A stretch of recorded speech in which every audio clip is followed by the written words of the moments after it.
Hello दोस्तों, कैसे हैं आप लोग। मेरा नाम है मयंक और हम लोग कर रहे हैं आईटीटी का पूरा कॉन्सेप्चुअल रिवीजन। एक पूरी सीरीज आने वाली है 12 डेज की। तो चैनल को सब्सक्राइब कर देना। एंड मैं जो ये बुक यूज कर रहा हूँ आईटीटी कंसाइज बुक, आप चाहो तो इसको परचेज कर सकते हो, आपको डिस्क्रिप्शन में लिंक मिल जाएगा। चलिए स्टार्ट करते हैं रिवर्स चार्ज मैकेनिज्म से।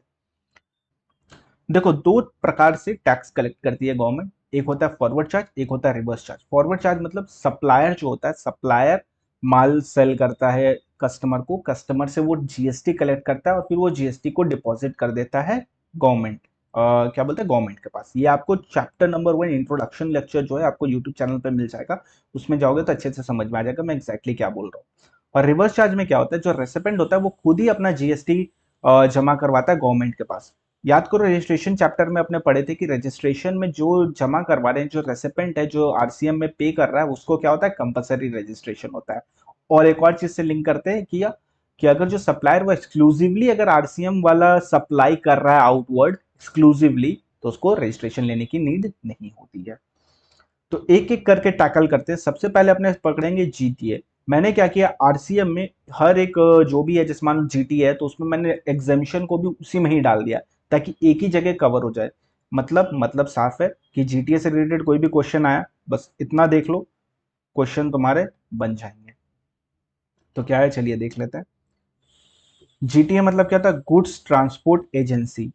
ठीक है, यानी transportation of goods by road, सिर्फ रोड वाले की बात कर रहे हैं। ठीक है। जीटीए में क्या होता है, जीटीए के पास दो ऑप्शन होता है, या तो वो 12% पे टैक्स पे कर सकता है या तो वो 5% पे टैक्स पे। 12% पे टैक्स पे करेगा तो उसको आईटीसी मिलेगा, वो 5% पे टैक्स पे करेगा तो उसको आईटीसी नहीं मिलेगा। तो अगर जीटीए जो है वो टैक्स 12% पे करता है तो उसको फुल आईटीसी मिलता है, 6+6 होता है 12। सर्विस वो किसको दे रहा है इस पे डिपेंड करेगा, आरसीएम और एग्जाम्पशन। अगर वो सर्विस रजिस्टर्ड पर्सन को दे रहा है तो फॉरवर्ड चार्ज लगेगा और जीटीए खुद टैक्स पे करेगा। जीटीए खुद टैक्स पे करेगा बोल रहा हूँ, इसका मतलब क्या था, अरे कलेक्ट करेगा कस्टमर से लेकिन पेमेंट की जिम्मेदारी जीटीए की है। अगर वो सर्विस अनरजिस्टर्ड पर्सन को देता है, ठीक है, नोटिफाइड पर्सन को देता है, तो फॉरवर्ड चार्ज मतलब जीटीए खुद पे करेगा टैक्स। और अदर्स को देता है, अदर अनरजिस्टर्ड पर्सन को अगर दे रहा है तो एग्जेम्प्ट है, कोई टैक्स नहीं पे करेगा उसमें। अब ये नोटिफाइड पर्सन कौन होते हैं, फैक्ट्री, सोसाइटी, कोऑपरेटिव सोसाइटी, कोई भी बंदा जो रजिस्टर्ड है जीएसटी में, body corporate, partnership firm, casual taxable person, और ये सारे जो भी लोकेटेड है टैक्सेबल टेरिटरी में, इनको बोलते हैं नोटिफाइड पर्सन। अगर आप इनको दे रहे हो तो फॉरवर्ड चार्ज लगेगा, अगर आप 12% वाले जीटीए हो तो। एंड जीटीए इस पे टैक्स पे करेगा।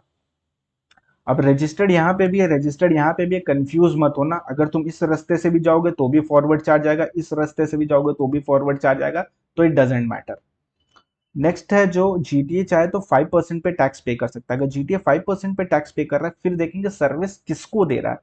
अगर वो सर्विस रजिस्टर्ड पर्सन को दे रहा है तो आरसीएम लगेगा, वो रजिस्टर्ड पर्सन उस पर टैक्स पे करेगा। अगर वो सर्विस अनरजिस्टर्ड को दे रहा है, फिर देखेंगे किसको दिया, नोटिफाइड, अनरजिस्टर्ड नोटिफाइड, तो आरसीएम लगेगा, वो नोटिफाइड पर्सन उस पर टैक्स पे करेगा। और अगर वो सर्विस दे रहा है अनरजिस्टर्ड अदर्स को, तो एग्जेम्प्ट, कोई भी उस पर टैक्स पे नहीं करेगा। नोटिफाइड कौन होते हैं, factory, society, cooperative society, body corporate, partnership firm, CTP, और कोई भी पर्सन जो कि लोकेटेड है टैक्सेबल टेरिटरी में। इसमें भी रजिस्टर्ड वाला इंक्लूडेड है। तुम इस रास्ते से जाओगे तो भी आरसीएम, इस रास्ते से जाओगे तो भी आरसीएम, तो इट डजेंट मैटर, कंफ्यूज मत होना। हो सके और मन करे तो काट भी देना, पर एग्जाम में लिखना भूलना मत। तो जीटीए क्या बोलता है, जीटीए के पास दो ऑप्शन है, तो 12% पे टैक्स पे करो या तो 5% पे टैक्स पे करो। अगर वो 12% वाला जीटीए है तो वो सर्विस किसको दे रहा है, अगर रजिस्टर्ड को दे रहा है तो फॉरवर्ड चार्ज जीटीए टैक्स पे करेगा। अनरजिस्टर्ड को दे रहा है, नोटिफाइड अनरजिस्टर्ड को दे रहा है तो फॉरवर्ड चार्ज जीटीए टैक्स पे करेगा। अदर अनरजिस्टर्ड से, तो in that scenario it will be exempt, कोई भी टैक्स नहीं पे करेगा। अगर जीटीए तुम्हारा 5% वाला है तो उस सिनेरियो में क्या होगा, अगर वो सर्विस किसको दे रहा है, अगर जीटीए सर्विस दे रहा है रजिस्टर्ड पर्सन को तो आरसीएम लगेगा। अगर अनरजिस्टर्ड नोटिफाइड को दे रहा है तो आरसीएम लगेगा, अनरजिस्टर्ड अदर को दे रहा है तो एग्जेम्प्ट फ्रॉम टैक्स, कोई भी टैक्स पे नहीं करेगा। जीटीए जो सर्विस है वो किसको दिया है, गवर्नमेंट अथॉरिटी को दिया है, जो कि डिडक्ट करेगी TDS under section 51। GTA service to government और local authority which has taken registration under GST only, the keyword is only, for the purpose of deducting tax under section 51, TDS वाले chapter में समझेंगे, and not for making taxable supply of goods, तो GTA service exempt हो जाएगी। मतलब मतलब साफ है कि अगर जो जीटी है वो सर्विस किसको दे रहा है, गवर्नमेंट अथॉरिटी को दे रहा है, वो गवर्नमेंट अथॉरिटी क्यों रजिस्ट्रेशन ली है, क्योंकि उसको टैक्स डिडक्ट करना है 51 में, इसीलिए वो, और किस लिए रजिस्ट्रेशन नहीं लिया, supply of goods and service नहीं करे, वो सिर्फ और सिर्फ टैक्स डिडक्ट करती है, इसीलिए उसको रजिस्ट्रेशन लेना है।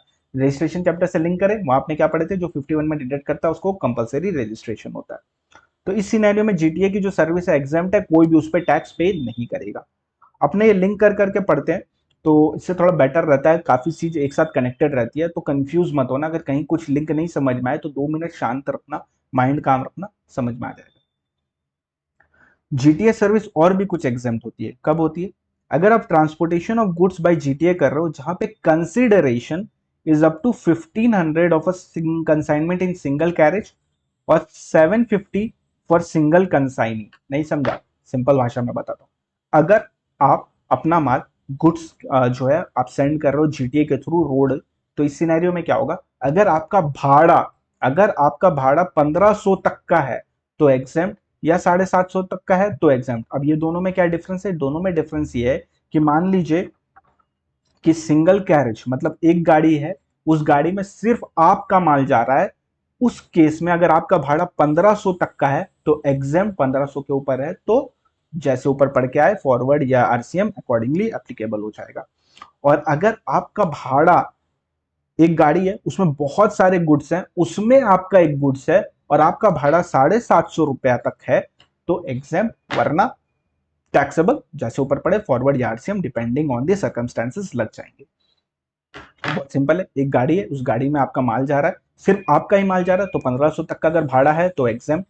एक गाड़ी है जिसमें बहुत सारा माल है उसमें आपका भी माल है तो उस सिनेरियो में 750 रुपया तक का अगर आपका भाड़ा है तो एग्जाम्प्ट, वरना टैक्सेबल। जीटीए सर्विस और क्या एग्जाम्प्ट है, अगर आप transportation of goods by GTA कर रहे हो, क्या क्या कर रहे हो देख लो यहाँ पे, defence equipment, relief material for victim, milk, salt, food grain, flour, pulse, rice, sugar नहीं लिखा हो याद रखना, organic manure, fertiliser, newspaper and magazine, agricultural produce, अगर आप ये सारी चीजों को ट्रांसपोर्ट कर रहे हो जीटीए के थ्रू तो इन दैट सिनेरियो वो एग्जाम्प्ट है, आपको कोई टैक्स नहीं देना, किसी को कोई टैक्स नहीं देना है। Defence equipment, relief material for victim, milk, salt, food grain, flour, pulse, rice, organic manure मतलब fertiliser, newspaper and magazine, agriculture produce. तो ये है पूरा जीटीए। जीटीए से रिलेटेड कोई भी क्वेश्चन आएगा आप सीधा इस वाले पॉइंट पे आना, आपका सारे क्वेश्चन इजीली सॉल्व हो जाएंगे, ऐसा कुछ भी नहीं है जो इसमें कवर नहीं है। अब बात करते हैं renting of motor vehicle, next point है renting of motor vehicle. Renting of motor vehicle अगर आप कर रहे हो तो किस लिए कर रहे हो, गुड्स के लिए कर रहे हो तो फॉरवर्ड चार्ज आएगा, जो मोटर व्हीकल कंपनी है वही उस पर टैक्स देगी, मोटर व्हीकल कंपनी नहीं, जो रेंट पे मोटर व्हीकल को दे रही है वो उस पर टैक्स पे करेगा फॉरवर्ड चार्ज पे। अगर आप मोटर व्हीकल को रेंट पे ले रहे हो पैसेंजर ट्रांसपोर्ट के लिए तो दो ऑप्शन होता है, मोटर व्हीकल कंपनी के पास भी दो ऑप्शन होता है, या तो वो 12% पे जीएसटी पे करेगी या तो वो 5% पे जीएसटी पे करेगी। अगर वो 12% जीएसटी वाली है तो फॉरवर्ड चार्ज लगेगा, वो इंटरप्राइज उस पर टैक्स पे करेगा। और अगर वो 5% वाली है तो उस केस में अपने देखेंगे कंसिडरेशन में फ्यूल कॉस्ट इंक्लूड है कि नहीं, अगर कंसिडरेशन में फ्यूल कॉस्ट इंक्लूड नहीं है तो फॉरवर्ड चार्ज लगेगा। अगर कंसिडरेशन में फ्यूल कॉस्ट इंक्लूड है तो फिर देखेंगे कि सप्लायर कौन है, सप्लायर, अगर सप्लायर बॉडी कॉर्पोरेट है तो फॉरवर्ड चार्ज लगेगा, वो बॉडी कॉर्पोरेट ही उस पर टैक्स पे करेगी।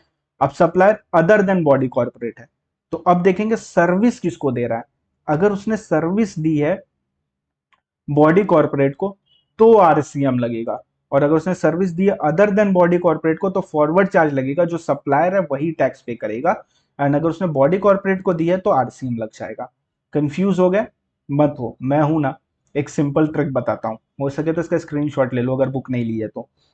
अगर ये 5 कंडीशन क्यूमुलेटिवली सेटिस्फाई हो जाते हैं तो आरसीएम, वरना फॉरवर्ड चार्ज, आग बंद करके मार देना, आंसर ऑलवेज राइट होगा। अगर ये 5 कंडीशन क्यूमुलेटिवली सेटिस्फाइड है तो आरसीएम, वरना फॉरवर्ड चार्ज। क्या है, सप्लायर जो होना चाहिए वो अदर देन बॉडी कॉर्पोरेट होना चाहिए, रेसिपेंट बॉडी कॉर्पोरेट होनी चाहिए, कंसिडरेशन में फ्यूल कॉस्ट इंक्लूड होना चाहिए, पैसेंजर ट्रांसपोर्ट वाला होना चाहिए, एंड सप्लायर जो वो 5% जीएसटी पे करने के लिए ऑप्ट करना चाहिए। अगर ये 5 कंडीशन क्यूमुलेटिवली सेटिस्फाइड तो आरसीएम, वरना फॉरवर्ड चार्ज। आग बंद करना, मार देना, 100% राइट होने वाला है। मैंने क्या बोला, supplier other than BC, recipient BC, fuel cost include करना चाहिए आपका, सॉरी कंसिडरेशन इंक्लूड करना चाहिए फ्यूल कॉस्ट को, आप पैसेंजर वाले होने चाहिए, और जो सप्लायर है वो कौन होना चाहिए, ऑप्ट फॉर 5% पे करने के लिए जीएसटी, उसमें ऑप्ट करना चाहिए। अगर ये 5 कंडीशन क्यूमुलेटिवली साटिस्फाइड तो आरसीएम, वरना फॉरवर्ड चार्ज। ये किसके लिए? रेंटिंग ऑफ मोटर व्हीकल के लिए। अब इससे ज्यादा सिंपल नहीं हो पाएगा।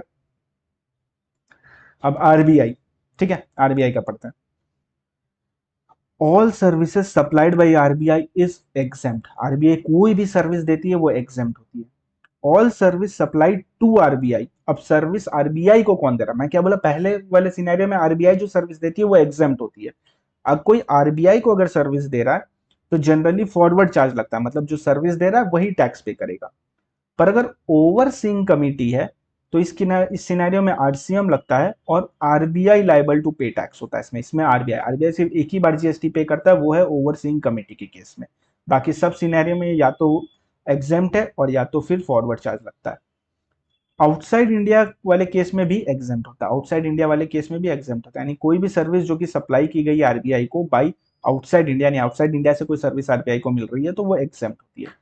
तो आरबीआई जो भी सर्विस देगा वो एग्जेम्प्ट है, आरबीआई कोई भी सर्विस लेगा वो जनरली फॉरवर्ड चार्ज है, पर अगर ओवरसीइंग कमिटी है तो आरसीएम लगेगा और आरबीआई उसमें टैक्स पे करेगी। और अगर आउटसाइड इंडिया से कोई सर्विस आरबीआई को आ रही है तो वो एग्जेम्प्ट होती है। लॉयर आर्बिट्रल ट्राइब्यूनल, इसमें बहुत लोगों को कंफ्यूजन होता है, आज मिटा देते हैं, आ जाओ। सर्विस टू, टू बहुत इंपॉर्टेंट होता है, टू बाई यहाँ पे, ठीक है। अब लॉयर सर्विस किसको दे रहा है ये, यहाँ ये मैटर करता है। अगर lawyer service non business entity को दे रहा है, ठीक है, मिस्टर मयंक को दे रहा है, तो इन दैट सिनेरियो एग्जेम्प्ट, कोई टैक्स पे नहीं करेगा उसमें। सर्विस जो दे रहा है वो सीजीएसजी या लोकल अथॉरिटी को दे रहा है तो एग्जेम्प्ट। अगर वो बिजनेस एंटिटी को दे रहा है, मयंक लिमिटेड को दे रहा है, तो उस सिनेरियो में क्या होगा? उस सिनेरियो में हम लोग एग्रीगेट टर्नओवर देखेंगे मयंक लिमिटेड का। क्या उसका एग्रीगेट टर्नओवर ऐसा था to make it eligible for exemption from registration? अब रजिस्ट्रेशन चैप्टर पढ़ो तो आपको पता है 10-20 होता है या 40 होता है। अगर मेरा एग्रीगेट टर्नओवर 10-20-40 से कम है तो इन दैट सिनेरियो मैं जो भी सर्विस लूंगा लॉयर से वो एग्जेम्प्ट हो जाएगी। पर ये अपने को प्रीसीडिंग फाइनेंशियल ईयर का देखना है, ठीक है। Aggregate turnover make it liable for registration, तो इन दैट सिनेरियो आरसीएम लगेगा, बिजनेस एंटिटी उस पर टैक्स पे करेगी, मयंक लिमिटेड उस पर टैक्स पे करेगा। तो मैंने क्या बोला, लॉयर की कोई भी सर्विस है अगर वो मयंक को मिली तो एग्जेम्प्ट, सीजीएसडी को मिली तो एग्जेम्प्ट, मयंक लिमिटेड को मिली तो अब देखेंगे क्या मयंक लिमिटेड का aggregate turnover preceding financial year में उसको लाइबल करता था क्या रजिस्ट्रेशन के लिए? अगर करता था तो आरसीएम लगेगा, मयंक लिमिटेड टैक्स पे करेगा। अगर नहीं करता था तो एग्जेम्प्ट, कोई टैक्स पे नहीं करेगा उसमें। अब देखो सप्लायर कौन है, वो सीनियर एडवोकेट है, सॉरी सप्लायर जो है वो सीनियर एडवोकेट है। रेसिपेंट अनदर एडवोकेट या form of advocate including senior advocate. Supplier senior advocate है, रेसिपेंट कोई भी हो, कोई भी एडवोकेट या फॉर्म ऑफ एडवोकेट हो सकता है। उस सिनेरियो में क्या देखेंगे, उस सिनेरियो में अपने देखेंगे कि एग्रीगेट टर्नओवर ऑफ फॉर्म या advocate in preceding financial make it eligible for exemption from registration, तो एग्जेम्प्ट, और liable for registration to RCM. मतलब कुछ नहीं, यही वाला चीज यहाँ पे कॉपी पेस्टेड है, सेम सेम चीज अप्लाई करना। यानी जिसको सर्विस दे रहा है सीनियर एडवोकेट, देखेंगे जिसको सर्विस दिया है क्या उसका प्रेसिडिंग फाइनेंशियल ईयर में एग्रीगेट टर्नओवर ऐसा था कि उसको रजिस्ट्रेशन लेना है तो आरसीएम, ऐसा था कि रजिस्ट्रेशन नहीं लेना है तो एग्जेम्प्ट, कोई भी टैक्स पे नहीं करेगा। और यहाँ पे आरसीएम मतलब क्या हो गया, रेसिपेंट टैक्स पे करेगा ना, आरसीएम मतलब तो वही होता है। अब गवर्नमेंट, गवर्नमेंट में क्या होता है, all service provided by CG SG LT exam. Government कोई भी सर्विस देती है एग्जाम, ऑब्वियसली अपने पे टैक्स लगा के एक हाथ से लेके दूसरे पे तो रखेगी नहीं ना, इसलिए exam. But except few cases है, ध्यान देना बहुत इंपॉर्टेंट है। अगर सर्विस उसने दी है बिजनेस एंटिटी, मैं रजिस्टर्ड पर्सन नहीं बोल रहा हूं, ध्यान दो वर्ड्स में, ठीक है। मैं क्या बोल रहा हूं, बिजनेस एंटिटी को उसने सर्विस दी है टैक्सेबल टेरिटरी में, तो आरसीएम लगेगा, business entity liable to pay GST. Government ने सर्विस दी है बिजनेस एंटिटी को जो कि नॉन टैक्सेबल टेरिटरी में है, उस केस में फॉरवर्ड चार्ज लगेगा और गवर्नमेंट टैक्स पे करेगी। अगर गवर्नमेंट ने कोई भी सर्विस दी है वो एग्जेम्प्ट, एक्सेप्ट 3। क्या सबसे पहला, अगर उसने बिजनेस एंटिटी को कोई सर्विस दी है, वो बिजनेस एंटिटी इंडिया में है टैक्सेबल टेरिटरी में, तो आरसीएम लगेगा, वो बिजनेस एंटिटी उस पर टैक्स पे करेगी। बिजनेस एंटिटी बोल रहा हूँ, रजिस्टर्ड पर्सन ने। और अगर उसने सर्विस बिजनेस एंटिटी को दी है जो कि आउटसाइड इंडिया है, तो in that scenario forward charge लगेगा, गवर्नमेंट खुद उस पर टैक्स पे करेगी। अब रेंटिंग ऑफ इमूवेबल प्रॉपर्टी, इसकी सर्विस जो है हमने दी है किसको, रजिस्टर्ड पर्सन को। हमने किसको दी है, रजिस्टर्ड पर्सन को। बिजनेस एंटिटी नहीं बोल रहा हूँ, रजिस्टर्ड पर्सन, इन्वॉल्व में रजिस्टर्ड पर्सन देखेंगे तो आरसीएम लगेगा, वो रजिस्टर्ड पर्सन उस पर जीएसटी पे करेगा। और अगर उसने सर्विस दी है अनरजिस्टर्ड पर्सन को तो फॉरवर्ड चार्ज लगेगा, गवर्नमेंट एंटिटी खुद उस पर टैक्स पे करेगी। तो गवर्नमेंट एंटिटी ने अगर रेंटिंग ऑफ इमूवेबल प्रॉपर्टी की है तो किसको की है वो देखेंगे। अगर उसने सर्विस जो दी है वो रजिस्टर्ड को दी है तो आरसीएम लगेगा, वो रजिस्टर्ड पर्सन उस पर टैक्स पे करेगा। उसने सर्विस अनरजिस्टर्ड पर्सन को दी है तो उस केस में वो अनरजिस्टर्ड पर्सन, उस केस में गवर्नमेंट टैक्स पे करेगी, फॉरवर्ड चार्ज लगेगा। एंड मैं रजिस्टर्ड यहाँ बोल रहा हूँ, यहाँ मैं बिजनेस एंटिटी बोल रहा हूँ, दोनों में डिफरेंस तुमको पता है क्या होता है। ये फॉरवर्ड चार्ज के केस है, इसमें फॉरवर्ड चार्ज लगेगा। क्या है ये केस, अगर पोस्ट की सर्विस है या service in relation to aircraft और वेसल है या ट्रांसपोर्टेशन ऑफ गुड्स और पैसेंजर की सर्विस है, इस केस में फॉरवर्ड चार्ज लगता है, गवर्नमेंट खुद टैक्स पे करती है। ये क्यों डाला गया, इसको डालने का सिंपल लॉजिक है। ऑब्वियसली अगर तुम पोस्ट करवाने जाओगे तो बहुत सारे लोग पोस्ट करवाने जाते हैं। कभी पोस्ट ऑफिस गए हो, देखो कितनी भीड़ होती है। उस सिनेरियो में हर एक को तो नहीं बोलेंगे ना कि आरसीएम लगेगा तो तुम रजिस्ट्रेशन लो, चुके आरसीएम वाले को तो कंपलसरी रजिस्ट्रेशन है, तो हर एक आदमी तो जा जाके रजिस्ट्रेशन नहीं लेगा। तो इस सिनेरियो में बोलता है कि मैं खुद ही टैक्स पे करूंगा, बोलता मैं खुद ही टैक्स पे कर दूंगा, मैं खुद ही रजिस्ट्रेशन ले लूंगा, कोई दिक्कत नहीं है। या service in relation to aircraft और वेसल या ट्रांसपोर्टेशन ऑफ गुड्स और पैसेंजर। इसमें एग्जेम्पशंस भी है, वो एग्जेम्पशन वाले चैप्टर में पढ़ेंगे क्या है नहीं है, अभी यहाँ फोकस करते हैं। नेक्स्ट है art, drama, movies and books. RCM easy है ना, टफ तो नहीं है, बहुत इजी है, उतना भी कुछ भी कंफ्यूजन नहीं है इसमें। थोड़ा थोड़ा शांति से अगर टुकड़ों में पढ़ोगे तो सब इजी लगेगा। चलो आ जाओ। अगर अभी तक वीडियो पसंद आ रही है तो वीडियो को लाइक कर दो यार, किस चीज़ का वेट करो। और चैनल को सब्सक्राइब कर देना, आगे और भी बहुत सारी वीडियो आने वाली है, डीटीआई डीटी लॉ ऑडिट किसी से भी रिलेटेड आ सकती है, तो तुम इसको सब्सक्राइब करके रख दो।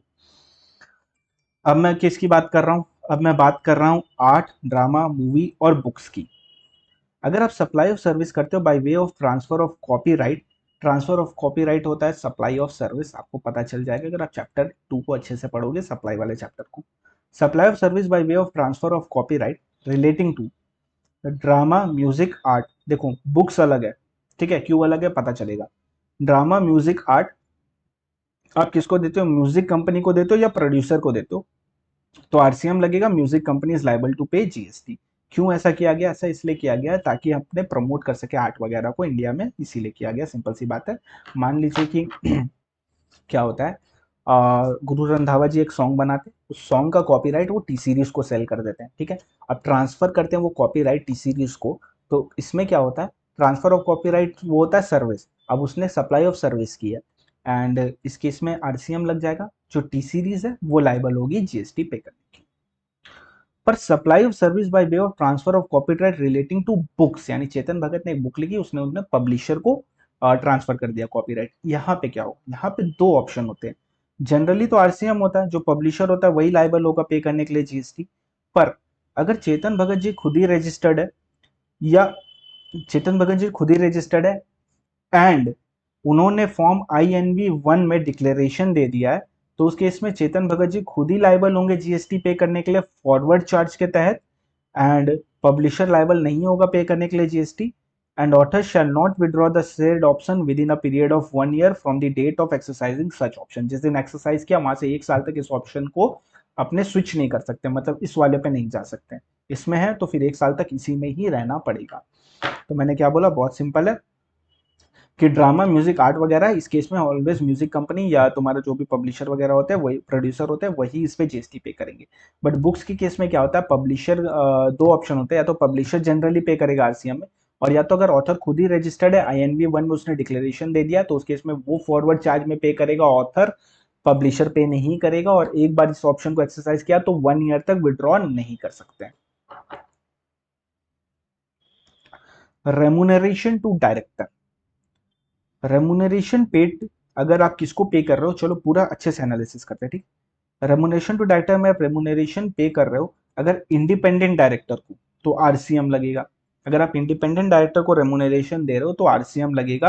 आरसीएम मतलब क्या होता है इसका, आरसीएम मतलब कंपनी टैक्स पे करेगी। कौन पे करेगा, कंपनी टैक्स पे करेगी। और अगर आप whole time director including managing director को contract of service, contract for service, बहुत कंफ्यूजन होता है, सिंपल बताता हूँ। फॉर मतलब होता है जॉब वाला, ऑफ मतलब अदर देन जॉब। तो अगर आप कॉन्ट्रैक्ट ऑफ सर्विस हो तो आरसीएम लगेगा, कंपनी टैक्स पे करेगी। अगर आप कॉन्ट्रैक्ट फॉर सर्विस वाले हो तो उस केस में क्या हो जाएगा, एम्प्लॉयमेंट, और आपको पता है शेड्यूल 3 के तहत एम्प्लॉयमेंट पे अपना टैक्स नहीं लगता है, दस नॉट लेवेबल टू टैक्स, यानी कोई भी टैक्स पे नहीं करेगा इसमें। अगर आपने रेमुनरेशन पे किया whole time director including managing director, फिर नहीं समझ में आ रहा है तो टीडीएस देखो। टीडीएस अगर 192 में कटा है, 192 किसका है, सैलरी का सेक्शन है टीडीएस का। अगर सैलरी वाले में 192 में आपका टीडीएस कटा है तो सैलरी है, शेड्यूल 3 के तहत जीएसटी उसमें लगेगा ही नहीं, तो जीएसटी कोई टैक्स पे नहीं करेगा। और अगर 194 जे टीडीएस किसका है, प्रोफेशनल फीस का। अगर प्रोफेशनल फीस वाला है तो उसके इसमें आरसीएम लग जाएगा, कंपनी टैक्स पे करेगी। कौन टैक्स पे करेगा, कंपनी टैक्स पे करेगी। तो रेमुनरेशन टू डायरेक्टर इंडिपेंडेंट को दिया तो आरसीएम कंपनी टैक्स पे करेगी, होल टाइम डायरेक्टर वगैरह को दिया, मैनेजिंग डायरेक्टर को, तो इस केस में क्या देखेंगे, कॉन्ट्रैक्ट ऑफ है कि फॉर है, फॉर मतलब जॉब, ऑफ मतलब अदर देन जॉब। अगर आप कॉन्ट्रैक्ट ऑफ सर्विस है तो उस केस में आरसीएम लगेगा, कंपनी टैक्स पे करेगी। कॉन्ट्रैक्ट फॉर है तो उस केस में क्या होता है कि ये एम्प्लॉयमेंट होता है, और एम्प्लॉयमेंट शेड्यूल 3 के तहत जीएसटी में आता नहीं है, तो जीएसटी कोई भी पे नहीं करेगा, मतलब टैक्स ही नहीं लगेगा इस पे। नहीं समझ में आ रहा है, टीडीएस देखो, टीडीएस 192 में कटा कि 194 जे, 192 सैलरी का सेक्शन है, अगर उसमें कटा है तो शेड्यूल 3 के तहत तो सैलरी हो गया, तो उस पर टैक्स लगेगा ही नहीं। और 194 जे में अगर कटा है तो उस केस में क्या हो जाएगा, वो उसमें आरसीएम लग जाएगा एंड कंपनी टैक्स पे करेगी। अब यहां देखो, अदर्स, मेरे साथ दोहराना, ये सर्विस ये दिया इसको दिया तो ही आरसीएम, ये सर्विस ये दिया इसको दिया तो ही आरसीएम। अगर इसमें से एक भी कंडीशन फुलफिल नहीं होती है, इसमें से अगर एक भी कंडीशन फुलफिल नहीं होती है तो फॉरवर्ड चार्ज, इसमें से अगर एक भी कंडीशन फुलफिल नहीं होती है तो फॉरवर्ड चार्ज। इंश्योरेंस एजेंट ने इंश्योरेंस कंपनी को कोई भी सर्विस दी तो इंश्योरेंस कंपनी लायबल होगी। रिकवरी एजेंट ने बैंकिंग कंपनी या एनबीएफसी को कोई भी सर्विस दी तो banking and NBFC company liable होगी। इंडिविजुअल बोल रहा हूं, ठीक है, याद रखना है, individual direct selling agent other than body corporate and firm, अगर इंडिविजुअल डायरेक्ट सेलिंग एजेंट है other than body corporate and firm है, तो एन बैंकिंग एंड एनबीएफसी को सर्विस दी है तो बैंकिंग एंड एनबीएफसी कंपनी उस पर टैक्स पे करेगी। अगर मैं बोलूं कि इंडिविजुअल डायरेक्ट सेलिंग एजेंट है, पर इंडिविजुअल डायरेक्ट सेलिंग एजेंट नहीं है, body corporate direct selling agent है, और उसने बैंक को सर्विस दी, तो क्या होगा, कोई आपका पागल बनाएगा, पागल बन जाओगे, नहीं बनोगे ना। तब क्या होगा, तब वो बॉडी कॉर्पोरेट ही उस पर टैक्स पे करेगी, तब आरसीएम नहीं लगेगा, क्योंकि मैंने क्या बोला था, एक भी कंडीशन अगर नहीं सेटिस्फाइड हुई तो forward charge. Business facilitator banking company को कोई भी सर्विस देगा तो बैंकिंग कंपनी उस पर टैक्स पे करेगी। एजेंट ऑफ बिजनेस कॉरेस्पॉन्डेंट को कोई भी सर्विस देगा तो बिजनेस कॉरेस्पॉन्डेंट उस पर टैक्स पे करेगा।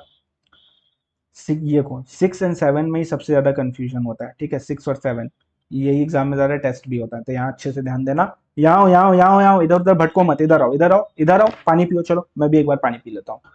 सिक्योरिटी सर्विस और स्पॉन्सरशिप सर्विस जो है ये बहुत ज़्यादा इंपॉर्टेंट है, और बेसिकली इससे क्वेश्चन भी काफ़ी ज़्यादा आते हैं और ये कंफ्यूजिंग भी है, तो इसको अच्छे से समझते हैं, शांति से, हड़बड़ाइएगा मत, आपको ये खत्म होने से पहले समझ में आ जाएगा सब। एनी पर्सन, कोई भी बंदा, अदर देन बॉडी कॉर्पोरेट, तो सप्लायर कौन होना चाहिए, कोई भी बंदा हो सकता है पर अदर देन बॉडी कॉर्पोरेट होना चाहिए, वो रजिस्टर्ड पर्सन को देना चाहिए सर्विस। क्या चीज की सर्विस, सिक्योरिटी सर्विस, तो रजिस्टर्ड पर्सन उसमें आरसीएम के तहत टैक्स पे करेगा। अदर देन कॉम्पोजिशन होना चाहिए रजिस्टर्ड वाला जिसको सर्विस मिल रही है, यानी recipient should be other than composition dealer.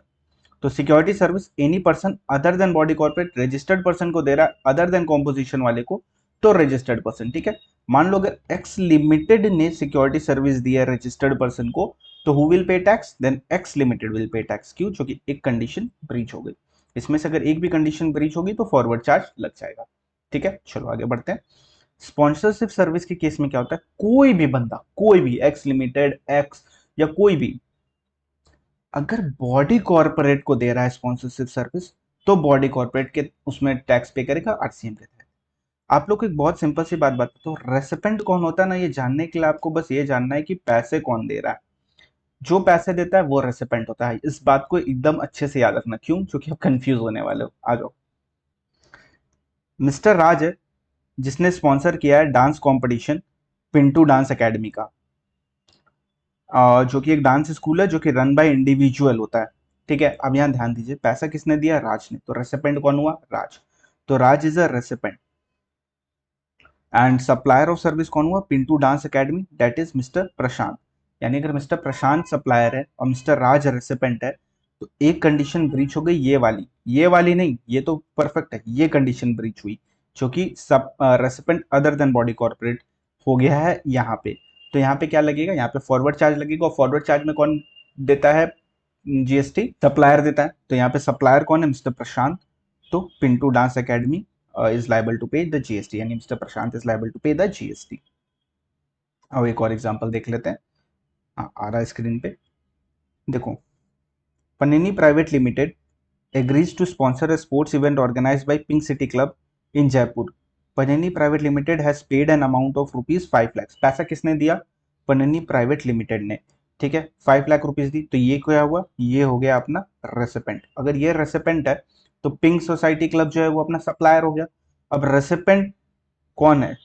Supplier तो एनी पर्सन हो सकता है। रेसिपेंट बॉडी कॉर्पोरेट है? जी हाँ, recipient is a body corporate. तो इस सिनेरियो में अपना क्या लग जाएगा? इस सिनेरियो में अपना लग जाएगा Panni Private Limited is a body corporate. GST on the said service is payable by recipient, that is Panni under RCM. Simple, clear, very good. बस ये याद रखना, जो पैसा देता है वो रेसिपेंट। एक बार रेसिपेंट आइडेंटिफाई हो गया फिर तो बहुत ईजी है। एक बार रेसिपेंट आइडेंटिफाई कर लोगे उसके बाद तो बस तुमको देखना है क्या वो रेसिपेंट बॉडी कॉर्पोरेट है, अगर है तो आरसीएम, नहीं है तो फॉरवर्ड चार्ज। सिंपल। अब ट्रांसफर ऑफ डेवलपमेंट राइट और floor space index any person promoter को देता है तो प्रमोटर इस पे टैक्स पे करता है। इसका डिटेल में तुमको क्वेश्चन में क्वेश्चन मिल जाएगा, वो पढ़ लेना, तुमको समझ में आ जाएगा। काफी इजी है, ज्यादा कॉम्प्लिकेटेड नहीं है वाला टॉपिक। बस इतना याद रखो कि अगर एफएसआई प्रमोटर को ट्रांसफर होता है तो प्रमोटर उस पे टैक्स पे करता है। अब कुछ आरसीएम है, जैसे इंपोर्ट सर्विस के केस में क्या होता है? अगर आप इंपोर्ट सर्विस करते हो तो क्या होता है? इंपोर्ट सर्विस के केस में any person from non taxable territory, मतलब ऑब्वियसली इंपोर्ट सर्विस में तो बाहर से आएगा ना सर्विस। अगर बाहर से सर्विस आ रहा है, चाहे कोई भी बंदा अगर बाहर से सर्विस दे रहा है, अगर किसी भी बंदे को दे रहा है तो आरसीएम लगेगा, और एनटीओआर को दे रहा है तो फॉरवर्ड चार्ज लगेगा। ठीक है। वेसल के केस में क्या होता है? इंपोर्टर लाइबल होता है। वेसल के केस में क्या होता है? वेसल से आप ट्रांसपोर्ट करके गुड्स अपना मंगा रहे हो तो वेसल वाले केस में इंपोर्टर लाइबल होता है to pay GST under RCM. अब एक बार इसको क्विक रिवीजन कर लेते हैं ताकि आप लोग को अच्छे से याद हो जाए। इंश्योरेंस एजेंट इंश्योरेंस कंपनी को दिया तो इंश्योरेंस कंपनी टैक्स पे करेगी। रिकवरी एजेंट बैंकिंग को दिया तो बैंकिंग कंपनी उस पर टैक्स पे करेगी। Individual direct selling agent other than body corporate NBFC या बैंक को दिया तो एनबीएफसी और बैंक उस पर टैक्स पे करेगी। बिजनेस फैसिलिटेटर ने बैंकिंग को दिया तो बैंकिंग कंपनी उस पर टैक्स पे करेगी। एजेंट ऑफ बिजनेस कॉरेस्पॉन्डेंस को दिया तो बिजनेस कॉरेस्पॉन्डेंट उस पर टैक्स पे करेगा। Any person other than body corporate अगर रजिस्टर्ड को दिया है तो रजिस्टर्ड उस पर टैक्स पे करेगी।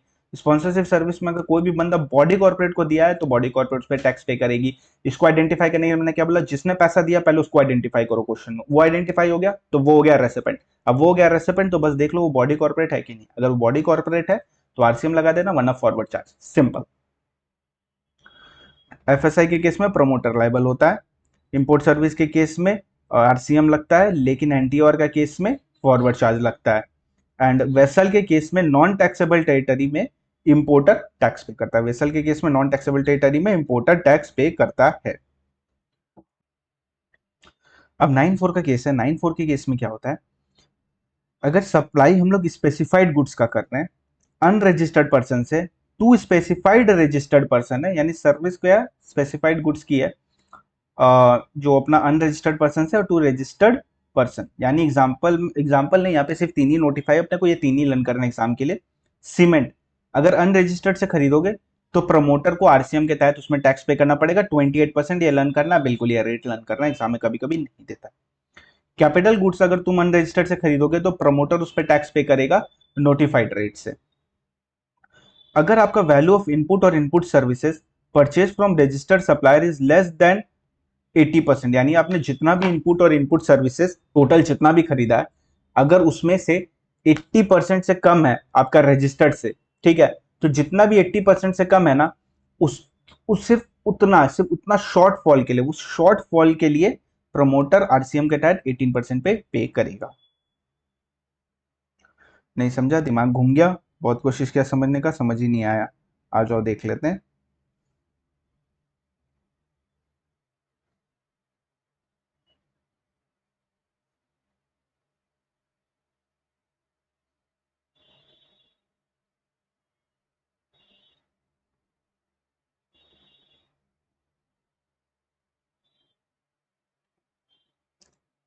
आ जाओ इधर, ठीक है। देखो क्या होता है यहाँ पे इस सिनेरियो में। मान लो total input and input services जो मैंने परचेज किए वो 100 रुपए के किए। इस सिनेरियो में क्या हुआ, 70 रुपीज मैंने रजिस्टर्ड से लिया है और 30 रुपीज मैंने अनरजिस्टर्ड से लिया है। 70 + 30 तभी 100 होते हैं ऑब्वियसली। तो 70 + 30 हो गया 100।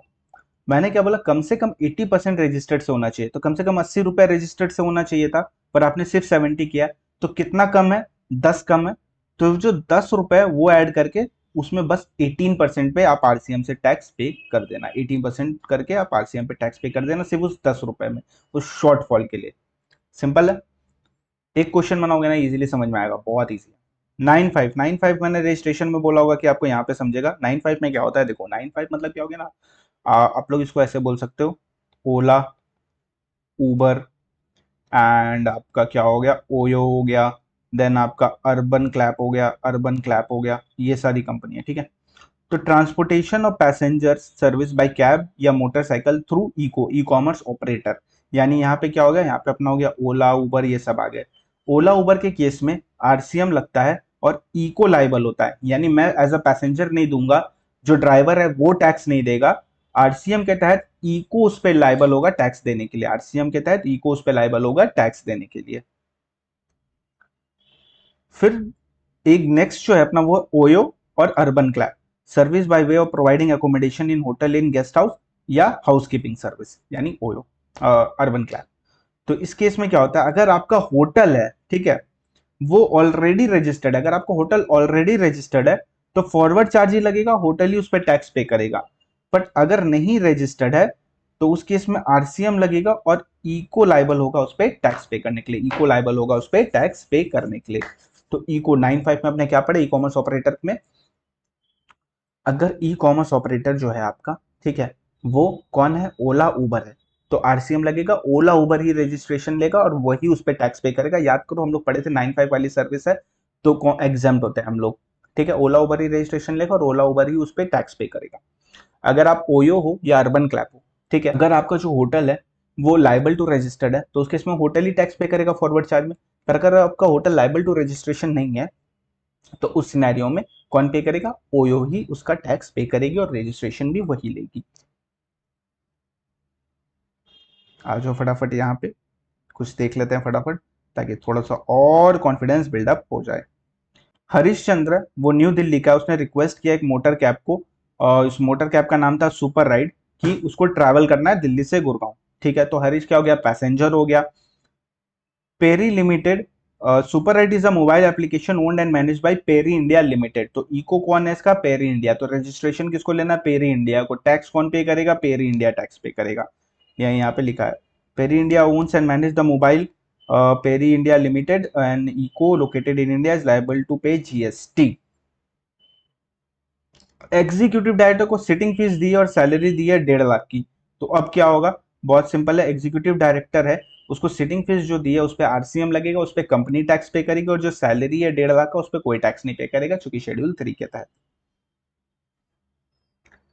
Liable to GST under RCM. और सैलरी पे तो लगता ही नहीं है, तो उस चीज को अपने यहाँ पे मैटर ही नहीं करता है। और दैट्स इट, यहाँ पे अपना आरसीएम खत्म होता है। अभी अपना खत्म नहीं हुआ है वीडियो, अभी अपने करेंगे पेमेंट ऑफ टैक्स चैप्टर। 12 दिन के अंदर जीएसटी खत्म करना है ना अच्छे से, तो मेरे साथ बने रहो, कहीं नहीं जाना है। फटाफट पानी पी लो और फिर अपने लगते हैं पेमेंट ऑफ टैक्स चैप्टर में। चलो, रेडी। हेलो दोस्तों, हम लोग करने जा रहे हैं पेमेंट ऑफ टैक्स चैप्टर। अभी अपने खत्म किए हैं आरसीएम, अब अपने आगे पेमेंट ऑफ टैक्स चैप्टर में। होप्स आप बने हुए हो वीडियो में। आपको वीडियो अभी तक पसंद आ रही है तो चैनल को सब्सक्राइब कर देना, वीडियो को लाइक कर देना और कमेंट करके बताओ कैसा लग रहा है, क्योंकि अपने एक 12 डे सीरीज में है और इसको आईडीडी को अच्छे से कवर अप करेंगे। ये बुक जो मैं यूज कर रहा हूँ, तुम चाहो तो इसको डाउनलोड कर सकते हो परचेज करके, आपको डिस्क्रिप्शन में लिंक मिल जाएगा, कमेंट सेक्शन में भी लिंक मिल जाएगा।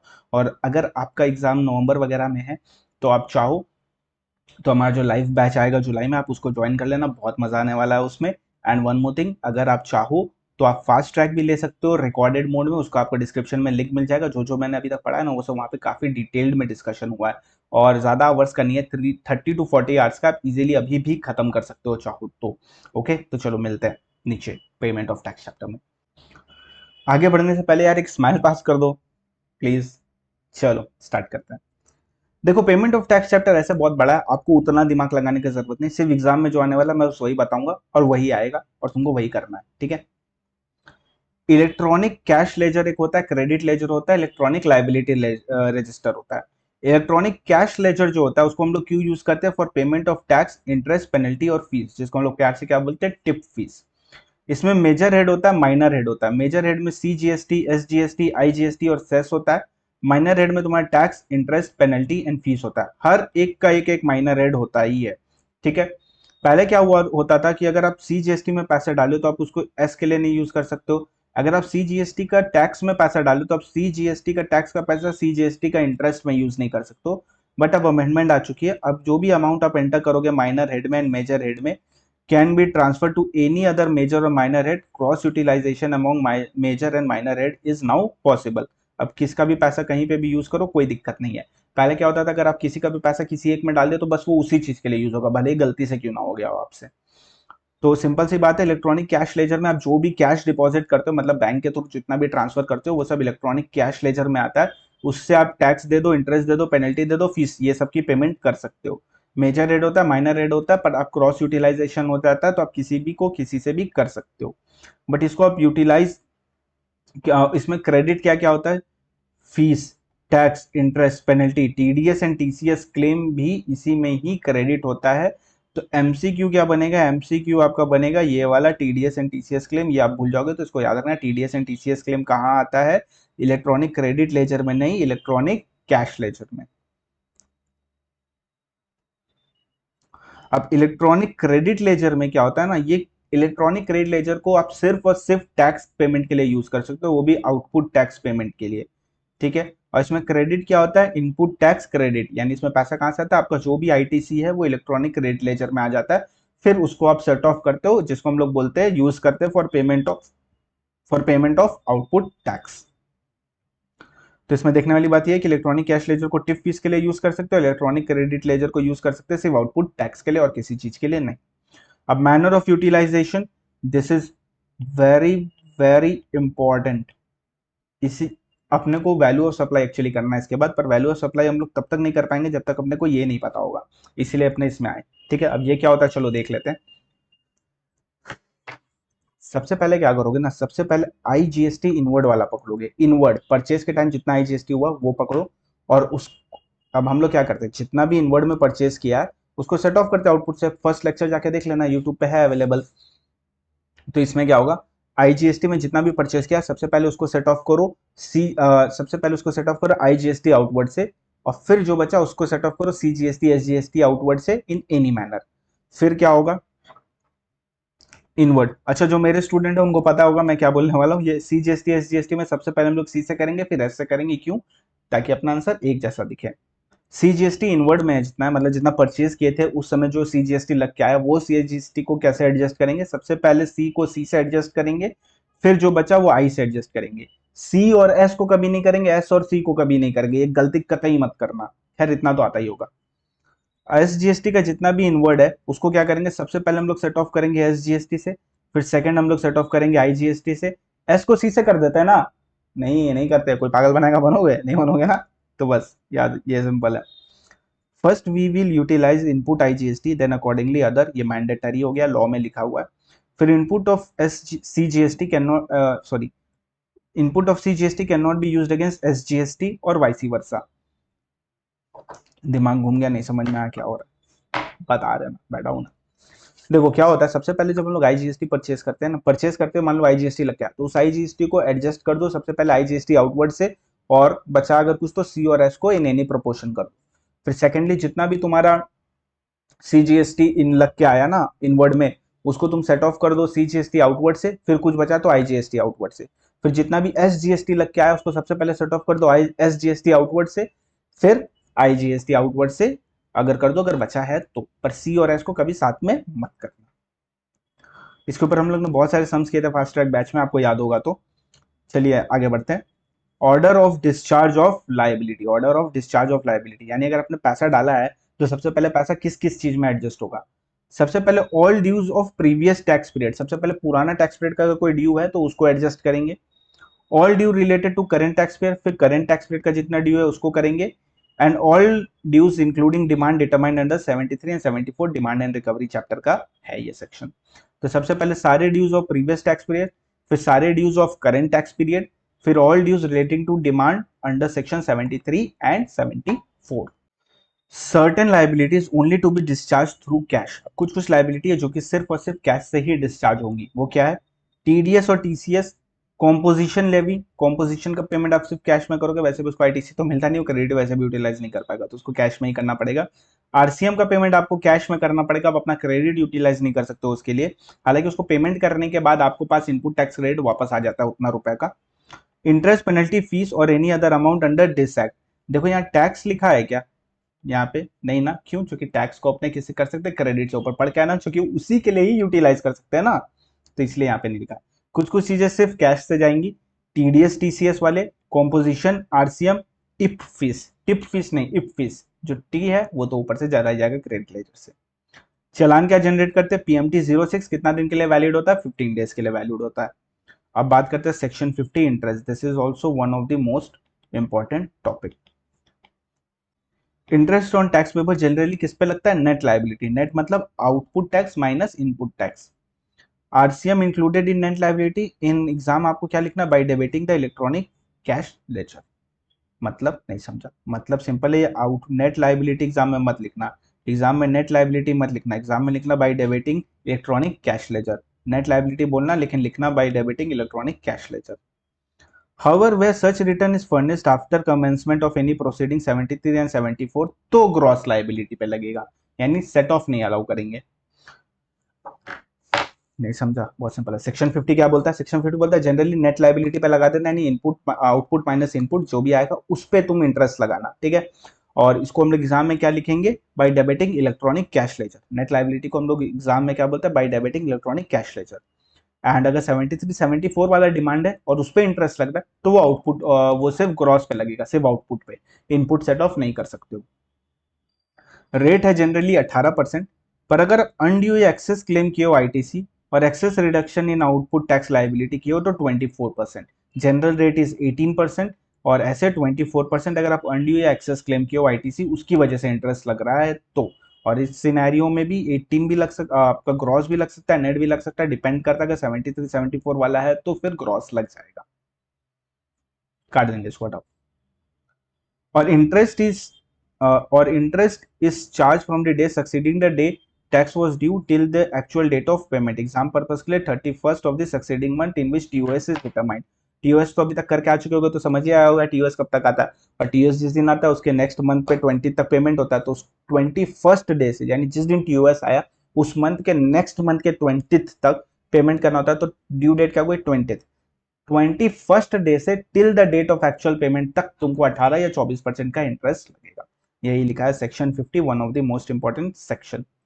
अब बढ़ते हैं rule 86, this is also very much important, और ये अमेंडमेंट भी था लास्ट टर्म का और इस बार आने के हाई चांसेस। क्या होता है इसमें? कुछ नहीं है, सिंपल सी बात है यार, कुछ नहीं बोलता, बता रहा हूँ। Minimum 1% of output tax liability shall be discharge using electronic cash laser.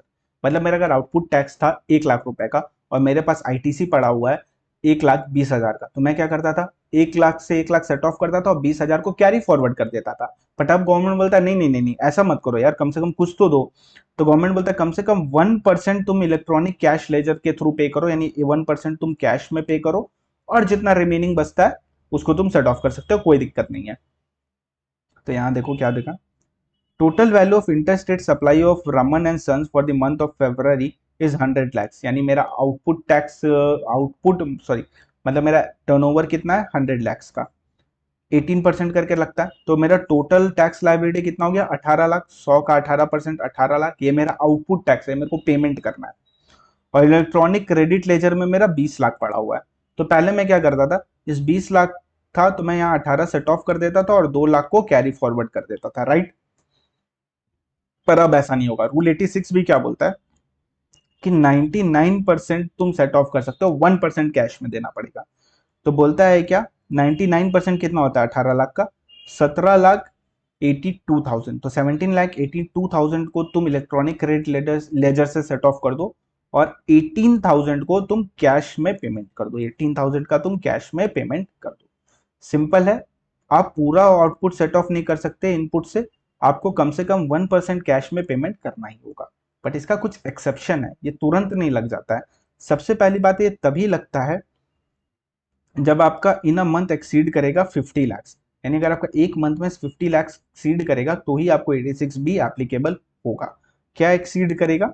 Value of taxable supply, और उसमें भी other than exempt and zero rated supply, उसमें भी other than exempt and zero rated supply, तभी आपको एप्लीकेबल होगा, नहीं तो नहीं होगा।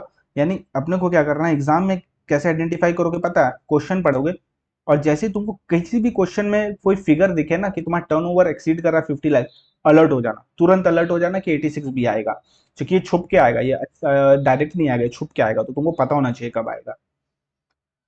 तो अगर आपने इनकम टैक्स पेमेंट किया है मोर than 1 lakh, may not apply in case where a person mentioned below have deposited a sum more than 1 lakh as income tax in each of the last 2 financial year। 2 financial year में continue अगर आपने 1 लाख से ज्यादा का income tax पे किया है तो आपको एप्लीकेबल नहीं होगा।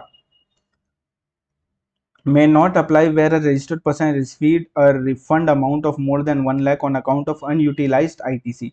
unutilized IC ये अपने उसमें पढ़ेंगे, क्या बोलते हैं, रिफंड चैप्टर में है इसका कॉन्सेप्ट, वहां पे आपको समझ में आएगा कि ये क्या बोल रहा है कि अगर 1 लाख से ज्यादा का आपको रिफंड मिला है अनयूटिलाइज आईटीसी के लिए, जिसको हम लोग क्या बोलते हैं, इन्वर्टेड टैक्स स्ट्रक्चर, उस सिनेरियो में आपको एप्लीकेबल नहीं होगा। अपने payment in cash in excess of 1% of its total liability, if a registered person has paid more than 1% of total output tax liability using electronic cash ledger up to the said month in the current financial year, the restriction 86B will not apply। मतलब, तो assuming a scenario where in financial year 21-22 up to August 21 the total output tax liability payable was 30 lakhs total, अभी तक का total, यानी अगस्त तक मेरे को 30 lakhs का पे करना था। सच registered person has deposited 1 lakh through cash ledger, 1 lakh हमने कैश लेजर से डिपॉजिट कर दिया, and balance through electronic credit ledger. Rule 86 भी अप्लाई नहीं करेगा if the turnover during this month exceed 50 lakhs since payment made in cash is more than 1% of liability। यानी अपने को 30,000 पे करना था बट अभी तक अपने पास कितना पे करके रखें, 1 लाख, तो अपने को एप्लीकेबल नहीं होगा। ये वाला अच्छे समझने के लिए आप एक दो क्वेश्चन सॉल्व करो, आपको इजीली समझ में आ जाएगा, काफी इजी है। और किसको अप्लाई नहीं होता? Government department, PSU, local authority, statutory body. Government department, public sector undertaking, local authority, statutory body को रूल 86 भी नहीं लगता। तो रूल 86 भी किसको नहीं लगता? अगर आपने इनकम टैक्स पे किया 1 लाख से ज्यादा in each of the last 2 financial year, या आपको रिसीव हो गया refund of unutilise ITC more than 1 lakh, और या तो आपने पेमेंट कर दिया कैश में 1%। मतलब ये होता है, इसका सिंपल है कि if registered person has paid more than 1% of total output tax liability use electronic cash ledger up to the said month, in the current financial year, तो 86 भी अप्लाई नहीं होगा। ये एग्जांपल देख लेना, समझ जाओगे। और किसको अप्लाई नहीं होता? Government department, PSU, local authority और स्टैट्यूटरी बॉडी को एप्लीकेबल नहीं होता है। अब ये एक बहुत अच्छा एग्जांपल है अच्छे से समझने के लिए, रूल 86 बी और 36(4). 36(4) जो है अपना, वो अपने आईटीसी चैप्टर में करेंगे तो ज़्यादा अच्छे से समझ में आएगा। तो एक काम करते हैं, इसको आईटीसी जब करेंगे ना तब करते हैं, ठीक है, रिविजन में तब लेते हैं। अभी इधर आ जाओ, क्वेश्चन दिख रहा है? अब दिख रहा होगा, एक सेकेंड, चलो अब दिख रहा है। Following are the details of the purchases and sale affected by smart private limited. तो क्या क्या उसने किया? उसने परचेज किया fabric material from local dealer, उसने परचेज किया textile material from local dealer, और उसने परचेज किया machinery for manufacture of taxable goods. अच्छा, कैपिटल गुड्स में भी आईटीसी मिल जाता है क्या? संग संग मिल जाता है, संग संग मिल जाता है। Other direct and indirect expenses इतना किया। प्रॉफिट मार्जिन उसने लिया है 10% का फॉर द मंथ ऑफ, उसने 80% ऑफ द प्रोडक्शन को सोल्ड कर दिया है विद इन द स्टेट, यानी सीजीएसटी एसजीएसटी लगने वाला है, हर जगह सीजीएसटी एसजीएसटी ही है। तो इसका इनपुट टैक्स क्रेडिट में क्या आएगा? ये वाला आएगा, ये वाला आएगा, ये वाला आएगा, तो ये आ गया, ये आ गया, ये आ गया, और ऑब्वियसली एस भी सेम होगा, सी भी सेम होगा। देन इसने सेल कितना का किया है? 217070, 80% उसका होता है 173, इस पे प्रॉफिट लगाएंगे 10%। या देखने वाली बात है कि आपको 80% करने के बाद प्रॉफिट लगाना है। फिर जो फिगर आएगा वो आपका सेल्स होगा। सेल्स में क्या हो जाएगा? आउटपुट सी जीएसटी, ये कितना होगा? 9% और 9%, सी और एस 9% क्योंकि 18% रेट था। तो इनपुट आपका इतना आ जाएगा और इनपुट को आपको सेट ऑफ करना है। ये रहा बढ़िया से एक्सप्लेन किया हुआ, ये रहा, ये रहा, ये रहा, ये रहा, ये रहा, ये रहा, ये सेम है, जो जो बोला था वैसे ही है। एंड उसके बाद जब अपने इसको सेट ऑफ कर दिया, देखो कैपिटल गुड्स का भी संग संग सेट ऑफ कर दिया, तो पेमेंट इतना आया। तो इस क्वेश्चन को एक बार अच्छे से देख लेना, काफ़ी कुछ क्लैरिटी में आ जाएगी। मैं एक काम करता हूँ, मैं इसको थोड़ा सा इरेज कर देता हूँ ताकि आप लोग इजीली इसका स्क्रीनशॉट ले पाओ। तो एक बार आप लोग इसका स्क्रीनशॉट ले लो और इस क्वेश्चन को घर पे एक बार ज़रूर ट्राई करना, काफ़ी कुछ क्लैरिटी मिलेगी इस क्वेश्चन से आपको। ओके, ले लिया स्क्रीनशॉट? चलो अब इसके वाले का इसका आंसर का भी स्क्रीनशॉट ले लो। ले लिया स्क्रीनशॉट? Very good. चलो, पेमेंट ऑफ टैक्स चैप्टर या इट इज ओवर। तो इसमें बस देखने वाली जो इंपॉर्टेंट चीज है वो सबसे ज्यादा ये है, मैनर ऑफ यूटिलाइजेशन, उसके बाद सेक्शन 50 और रूल 86 भी बहुत ज्यादा इंपॉर्टेंट है। ये दोनों से एक बार डायरेक्ट क्वेश्चन आया था, तो इस बार भी आ सकता है। इजी है, बस इतना सही लिखना है, ज्यादा कुछ इसमें करना नहीं होता है अपने को। यहाँ पे अपना खत्म हो जाता है पेमेंट ऑफ टैक्स चैप्टर। याद रखना 50 लाख से ज्यादा होगा तभी 86 भी लगाना, वरना मत लगाना। मैंने आपको आइडेंटिफाई करने के पॉइंट्स भी बता दिए, कहाँ जाके आपको आइडेंटिफाई करना है कि कब कौन सा एप्लीकेबल होने वाला है। तो thank you very much for joining in. Hopes आपको मजा आ रहा होगा। अभी अपने नेक्स्ट वैल्यू ऑफ सप्लाई भी करने वाले हैं, कल आएगी उसकी वीडियो, तो रेडी रहना उसके लिए। वीडियो पसंद आई तो चैनल को सब्सक्राइब कर देना, लाइक कर देना, कमेंट कर देना और टेलीग्राम में जाके फॉलो भी कर देना। टेलीग्राम की भी लिंक आपको डिस्क्रिप्शन में मिल जाएगी और ये बुक परचेज की लिंक भी आपको डिस्क्रिप्शन में मिल जाएगी। चलो बाय बाय, अच्छे से पढ़ो, टेक केयर।